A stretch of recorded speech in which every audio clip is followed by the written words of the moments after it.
നമസ്കാരമുണ്ട്. ഇപ്പോൾ വന്നത് നമ്മളെല്ലാവരും അഹങ്കരിക്കുന്ന നമ്മുടെ ആരോഗ്യ മേഖലയെക്കുറിച്ച് പറയാൻ വേണ്ടിയിട്ടാണ്.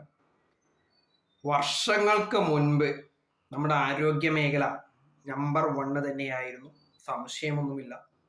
അതിന് കാരണം ലോകത്തിൻ്റെ മറ്റു കോണുകളിൽ ഉള്ള പല സ്ഥലങ്ങളെയും അപേക്ഷിച്ച് ഏറ്റവും മികച്ച രീതിയിൽ ആരോഗ്യരംഗം നമ്മുടെ സംസ്ഥാനത്ത് കൈകാര്യം ചെയ്യപ്പെട്ടിരുന്നു. അതിന് അന്ന് ഇത് കൈകാര്യം ചെയ്ത വ്യക്തികൾക്ക് വളരെയധികം നന്ദി രേഖപ്പെടുത്തുന്നു ഈ അവസരത്തിൽ.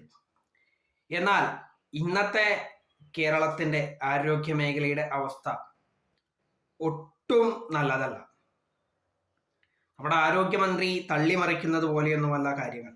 നമ്മുടെ ആരോഗ്യ മേഖലയ്ക്ക് നമ്പർ 1 സ്ഥാനം നഷ്ടപ്പെട്ടിരിക്കുന്നു. ഇപ്പോൾ നമ്മുടെ ആരോഗ്യ മേഖല ഊർധ്വശ്വാസം വലിച്ചുകൊണ്ട് വെന്റിലേറ്ററിൽ കിടക്കുകയാണ് എന്നുള്ളതാണ് വാസ്തവം.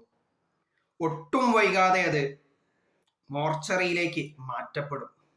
അത് കഴിഞ്ഞ് പട്ടടയിലേക്ക് എടുക്കപ്പെടും എന്നുള്ളതാണ് എൻ്റെ ഒരു കാഴ്ചപ്പാട്.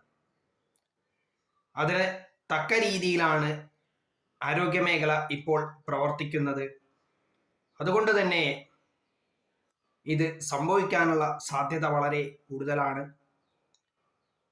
അതൊട്ടും നല്ലതല്ലെന്ന് മാത്രമല്ല, വളരെയധികം മോശപ്പെട്ട കാര്യം കൂടിയാണ്.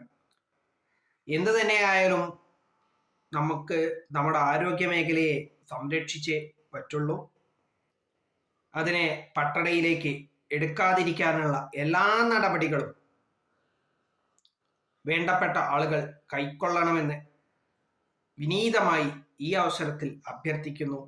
അപേക്ഷ സ്വീകരിക്കപ്പെടുകയില്ല എന്നറിഞ്ഞുകൊണ്ട് തന്നെയാണ് ഇപ്പോൾ ഒരു അപേക്ഷ വയ്ക്കുന്നത്.